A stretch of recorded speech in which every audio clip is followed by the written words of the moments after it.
Hello' guys, good evening.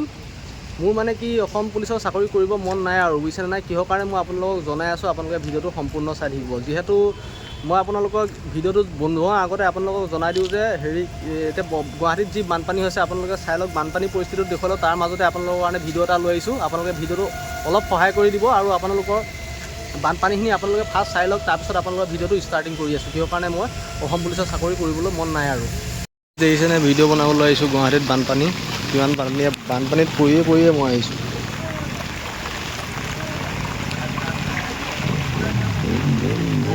ইয়াত এইটো আমাৰ কেম্পটোৰ পৰা মই ওলাই আহিছোঁ কিবা এটা নিম বুলি ভাবোঁতে দেখিছে নহয় কিমান বানপানী। সেইটো কেম্পতে মই থাকোঁ, আপোনালোকক দেখুৱাই লৈছোঁ কিমান বানপানী। আপোনালোকে চাই লওক, গাড়ী চাড়ী চব বন্ধ হৈ গ'ল, বহুত দ হৈ আছে বানপানী, মোৰ আধা ভৰি সোমাই গৈছে। চ' আজি ভিডিঅ' এটা বনাম বুলি আহিছিলোঁ, মানে বানপানীৰ পৰা মই বাহিৰলৈ আহিবই পৰা নাই গাইছ, বুজিছে না। চাই লওক আপোনালোকে নিজে, গুৱাহাটী গণেশ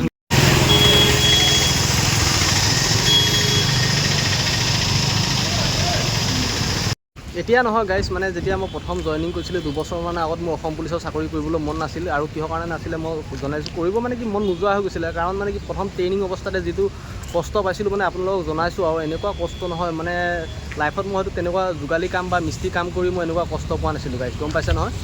প্ৰথম কষ্টটো বা কষ্টই, তাৰ বাহিৰেও আপোনালোকৰ মানে কি কেছটো কি, ঘৰৰ ওচৰত যিহেতু পষ্টিং পোৱা নাছিলোঁ, মানে তেতিয়া আহিবলৈ কৰিবলৈ অসুবিধা। মই যেতিয়া 2 বছৰমান কটালোঁ, প্ৰথম কেইদিন ভাল লাগিছিল চাকৰি কৰি, যেতিয়া 2 বছৰমান কটালোঁ ঘৰৰ ওচৰত আহিব নোৱাৰিলোঁ, তেতিয়া মাথাটো মানে বেয়া হৈ গ'ল। অতদিনৰ মূৰত ঘৰ পাওঁ, মানে ঘৰখনৰ প্ৰতি মানে যিয়ে নহওক সকলোৰে যিহেতু ঘৰৰ প্ৰতি আকৰ্ষণ এটা থাকে, বা নিজৰ গাঁওখনৰ প্ৰতি এটা যিটো যিমান বেলেগ জেগাতে নাথাকক নিজৰ গাঁওখনলৈ বহুত মনত পৰে। সেইবাবে মানে মোৰ অশান্তি লাগি গৈছে। 2 বছৰ দিন ইমান ছুটি নাপাওঁ, মানে বহুত অশান্তি লাগিছে। যেতিয়ালৈকে মই মেচুৱেল ট্ৰেন্সফাৰ মানে নিজৰ ডিষ্ট্ৰিক্টত অহা নাছিলোঁ গাইছ, গম পাইছে নহয়। যেতিয়া নিজৰ ডিষ্ট্ৰিক্টত আহিলোঁ, তেতিয়াৰ পৰা মানে মোৰ ইমান মানে টেনশ্যন নোহোৱা হৈ গ'ল। আৰু এতিয়া বহুত ভালো লাগে। বেলেগ চৰকাৰী চাকৰিতকৈ মানে অসম পুলিচত আপোনালোকে বহুতখিনি হেৰিও পাব, ৰেষ্টটো পাব, মানে কি বহুতখিনি ৰেষ্ট পাব বেলেগ চাকৰিৰ তুলনাত গাইছ, গম পাইছে নহয়।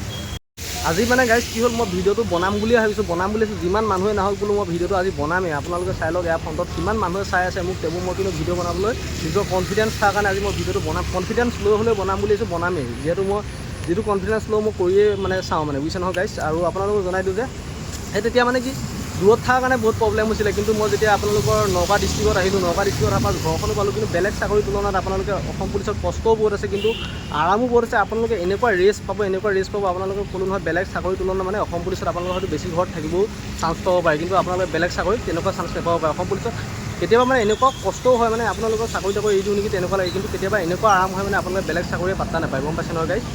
চ' আপোনালোকক এটা কথা জনাই দিওঁ যে আপোনালোকৰ মানে কি যিমানে কষ্ট নহওক, মানে কি কষ্ট হ'লেও মানে ঘৰৰ দূৰত থাকিলে ভাল নালাগে। ঘৰৰ যদি ওচৰত থাকোঁ, কষ্ট হ'লেও কষ্টটো সহ্য কৰিব পৰা যায় গাইছ, গম পাইছে নহয়। ইয়াতে আপোনালোকৰ যিখন আপোনালোকৰ ইণ্টাৰনেশ্যনেল ৰাধিকা হোটেলখন থাকে, ৰাধিকা হোটেলৰ চিকিউৰিটিটোৱে মোক চাইছে, ই কি প্লেয়াৰ, ইয়াত ফ্ৰণ্টত আহি মানে চিকিউৰিটি আণ্ডাৰগ্ৰাউণ্ডৰ ভিতৰত সোমাই পিনে মই মানে ভিডিঅ' বনাই আছোঁ। আৰু যদি কিবা কোৱাটিকা মই অসম পুলিচৰ আইকাৰখন দেখুৱাই দিলোঁ বুলি মনতে ভাবি আছোঁ আৰু গাইছ, গম পাইছে নহয়। তো গাইছ, মানে মই বানপানী পাৰ কৰি আহি আপোনালোকৰ মোৰ যোনডোখৰ মেইন জেগা মানে আপোনালোকৰ খানাপাৰী ভেটেনাৰী গ্ৰাউণ্ডটোৰ ওচৰ পালোহি। আপোনালোকক দেখুৱাই আছোঁ ভেটেনাৰী গ্ৰাউণ্ডতে ওচৰতে মই আগতে যিহেতু ভিডিঅ' বনাই আছিলোঁ। চ' এইখিনি জেগা পালোহি। এতিয়াহে মেইনলি মই ভালকৈ চাগে কথা ক'ব পাৰিম, কাৰণ মানে তাত বেক কেমেৰা দিও ভিডিঅ' বনাই আছোঁ, আৰু লগতে বহুত মানুহ থকাৰ বাবে মোৰ মানে ভিডিঅ' বনাবলৈ অশান্তি লাগি আছিল, গম পাইছে নহয় গাইছ।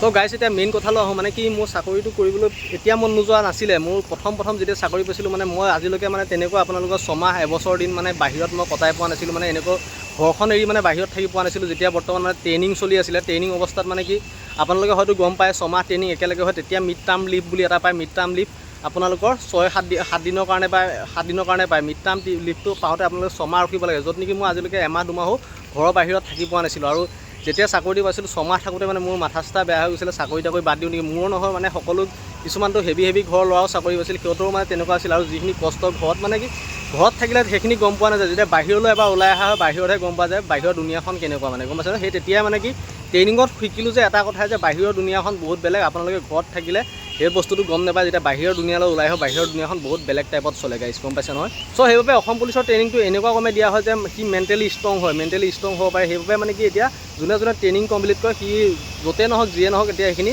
ষ্ট্ৰেছ মানে হেৰি কৰিব, মানে কি অসম পুলিচৰ ট্ৰেইনিং কৰাৰ পিছত সেই ষ্ট্ৰেছটো সি সহ্য কৰিব পৰা হৈ যায়। মানে প্ৰথম অৱস্থাত মোৰ মানে কি তেতিয়া মানে যেতিয়া প্ৰথম চাকৰি পাওঁ, বাহিৰত আছিলোঁ বহুত কিলোমিটাৰ দূৰত, মানে কি ধেমাজি ডিষ্ট্ৰিক্টৰ পৰা আমাৰ নগাঁও ডিষ্ট্ৰিক্টলৈ আপোনালোকৰ নাই কমেও বহুত টাইম সময় লাগে। আৰু তেতিয়া ওচৰৰ পৰা ঘৰলৈ ডেইলি আপ ডাউন কৰিব নোৱাৰে, বা ওচৰৰ পৰা চাকৰি কৰিব নোৱাৰে তেতিয়া মানে বহুত মনটো বেয়া লাগে যে অতদিনৰ মূৰত ডিউটি যায় ঘৰলৈ আহিব পাৰোঁ মানে তেতিয়া মনতে ভাবিছিলোঁ যে কি চাকৰি কৰি আছোঁ কি লাইফটো কি এই চাকৰিৰ লগতে যোৱাই দিম নেকি তেনেকুৱা মানে ফিলিংছবিলাক বহুত নিগেটিভ ফিলিংছ আহিবলৈ ধৰিছিলে মানে অলপ দিন চাকৰি কৰাৰ পিছত গম পাইছে নহয় যে তেনেকৈ চাগে CRPF বিলাকৰ মনতো ফিলিংছবিলাক আহে মোৰ এতিয়া বিজনেছ সিহঁতি চাগে মাথা মাৰিবলৈ চেষ্টা কৰি থাকে কিন্তু নোৱাৰে মই ভাবিছিলোঁ যে ডাঙৰ বিজনেছ এটা কৰা কৰিম তাৰপিছত যে চাকৰি তাকৰি বাদ দিম সেনেকুৱা মানে এটা মনত ফিলিংছ আহিছিল তেতিয়া যিটো আপোনালোকৰ হেৰিটো আছিলে যেতিয়া মই ধেমাজিত ট্ৰেইনিং কৰি আছিলোঁ ট্ৰেইনিং নহয় চৰি ধেমাজিত পষ্টিং হৈছিল তেনেকুৱা মোৰ ফিলিংছ আহিছিল সেইবাবে মোৰ তেতিয়া মানে চাকৰি কৰিবলৈ মানে বহুত মানে মাথা চাথা বেয়া হৈ গৈছিলে আৰু কৰিবলৈ মন নোযোৱা নিচিনা হৈ গৈছিলে তেতিয়া সেইবোৰতো উপায় নাই এটা চাকৰি পোৱাৰ পিছত আপুনি জানো এৰিব পাৰিব ঘৰত এৰি কৰি জানো আপুনি গাঁৱলৈ আহিব পাৰিব সেই তেনেকুৱা নিচিনা ফিলিং গাঁৱলৈ আহিলে জানো আপুনি শান্তি পাব যে মানুহখিনি এৰি চাকৰি আহিলে কিবা কিবি মানে আপুনি উল্টা মেণ্টেলি পাগলহে হ'ব যদি চাকৰি তেনেকৈ এৰি আহে মানে চ' সেই তেনেকুৱা ধৰণৰ কথা হয় সেইবাবে মই ভাবিছিলোঁ কিন্তু এতিয়া মই যিহেতু ট্ৰেন্সফাৰ আহি গ'লোঁ মোৰ ইমানখিনি টেনশ্যন নাই মানে মই এতিয়া এটাই গম পালোঁ আপুনি ধৰি লওক 200 300 400 কিলোমিটাৰ ভিতৰতো যদি আপোনাৰ পষ্টিং থাকে আপুনি টেনশ্যন নোলোৱাকৈ থাকিব কিন্তু বেছি অভাৰ দূৰলৈ হৈ গ'লে আপোনালোকৰ মানে অলপ প্ৰব্লেম হয় কিন্তু দেই গাইছ মই বিচাৰ নকৰোঁ 700 কিলোমিটাৰ ওপৰত যদি আপোনালোকৰ পষ্টিং হৈ যায় প্ৰব্লেম হয় যিহেতু আপোনালোকৰ বাবে এতিয়া সুবিধা আছে আপোনালোকে যিহেতু এতিয়া ওচৰতে পষ্টিং হয় গাইছ গম পাইছে না আপোনালোকৰ নিজৰ ডিষ্ট্ৰিক্ট বা নিয়াৰ ডিষ্ট্ৰিক্ট একো টেনশ্যনে নাই বিন্দাছ ওচৰৰ পৰা 100 কিলোমিটাৰ এতিয়া মই 100 কিলোমিটাৰ গুৱাহাটীৰ পৰা ডেইলি মন গ'লে আপ ডাউন কৰোঁ মন গ'লে ঘৰলৈ গুচি যাওঁ মন গ'লে আহোঁতে তেনেকুৱা ধৰণৰ চিষ্টেমত ডিউটি কৰিব পাৰে গম পাইছেনে কিবা এটা ইমাৰ্জেঞ্চি হ'ল গুচি গ'লোঁ গাড়ী লগতে পালোঁ উঠি গ'লোঁ গুচি গ'লোঁ তেনেকুৱা টাইপৰ তো গাইছ আজি মানে কি টেনশ্যন লেনেকা নে তেনেকা মানে কি আপোনালোকে গম পাইছে আজি গুৱাহাটী চুক গোটেই বানপানীৰ মাজতো মই আজি কনফিডেঞ্চ লৈছোঁ নিজৰ ওপৰতে সেই কনফিডেঞ্চটো আপোনালোকেও লয় যে মোক কনফিডেঞ্চ লৈছোঁ ভিডিঅ' এটা বনাম বুলি আছোঁ বনাইহে এৰিছোঁ গাইছ আৰু 3 বছৰ এক্সপিৰিয়েঞ্চ ফালৰ পৰা এটা কথা কওঁ চাকৰিটো আপোনালোকে প্ৰথম ট্ৰেইনিং সময়ত অলপ কষ্ট পাব কিন্তু কষ্ট পালেও এইখিনি কষ্ট আপোনালোকে সহ্য কৰিব পাৰিব লাগিব সেই কষ্টখিনি সহ্য কৰাৰ পিছত কিন্তু আপোনালোকে বহুত আৰাম পাব পিছলৈ মই আপোনালোকক ক'লোঁ যেতিয়া আপোনালোকৰ হোম ডিষ্ট্ৰিক্ট বা নিয়াৰ ডিষ্ট্ৰিক্ট তেনেকুৱাত পষ্টিং হৈ যায় আপোনালোকে বহুতখিনি বহুত আপোনালোকে আৰাম পোৱা নিচিনা পাব মই আপোনালোকক এষাৰ কথা ক'লোঁ বেলেগ চাকৰি হয়তো তেনেকুৱা আৰাম নাপাব পাৰে অসম পুলিচৰ ক্ষেত্ৰত এনেকুৱা কিছুমান আৰাম পাই যাব আপুনি কিন্তু এটা কথা অসম পুলিচত কষ্ট হ'লেও কিন্তু ধাৰাসাৰ কষ্ট হয় বেলেগ চাকৰিৰ তুলনাত সেইটো কথা মনত বেলেগ চাকৰি পাত্তা নাপায় কষ্ট কিন্তু কষ্ট নহ'লেও কিছুমান এনেকুৱা আৰাম পাব আপোনালোকক ক'লোঁ নহয় বেলেগ চাকৰি সেইবিলাক আৰামৰ তুলনাত গোন্ধ নাপায় চ' গাইছ মোৰ চাকৰি মতলব এতিয়া নহয় দেই এই এবছৰ 1.5 বছৰ মানৰ আগতহে আছিলে চ' এতিয়া এইবিলাক মতলব নাই যিহেতু আমি দুখীয়া মানুহৰ ল'ৰা চ' আমাৰ এই চাকৰিটো আমাৰ ঘৰখন চলি আছে এনেই মানে কি যেতিয়া মন গৈছিল মন যোৱা জাষ্ট ফিলিংছটো আপোনালোকৰ আগতো আজি শ্বেয়াৰ কৰিলোঁ আপোনালোকে ভিডিঅ'টো কেনেকুৱা পালে জনাব যদি ভাল লাগিল লাইক কৰিব কমেণ্ট কৰিব আৰু মোৰ যিখিনি আপোনালোকৰ কমেণ্টত মই ইউজ কৰিছিলোঁ কিতাপ যিখিনি আছিলে সকলোখিনি আপোনালোকৰ কি বুলি কয় মোৰ ডেছক্ৰিপশ্যনত থাকিব মই যিখিনি ইউজ কৰি চাকৰি পাইছিলোঁ আপোনালোকে ডেছক্ৰিপশ্যনৰ পাৰিলে ল'ব এখন ভেটেনাৰী পৰা যদি আপোনালোকে এপইণ্টমেণ্ট নিবলৈ মন আছে গাইছ গম পাইছে ন আজিও আমাৰ এজন হাবিলদাৰ আছিল মানে লেচনাইকৰ পৰা প্ৰমোশ্যন হৈছে হাবিলদাৰ তেওঁ হাইলা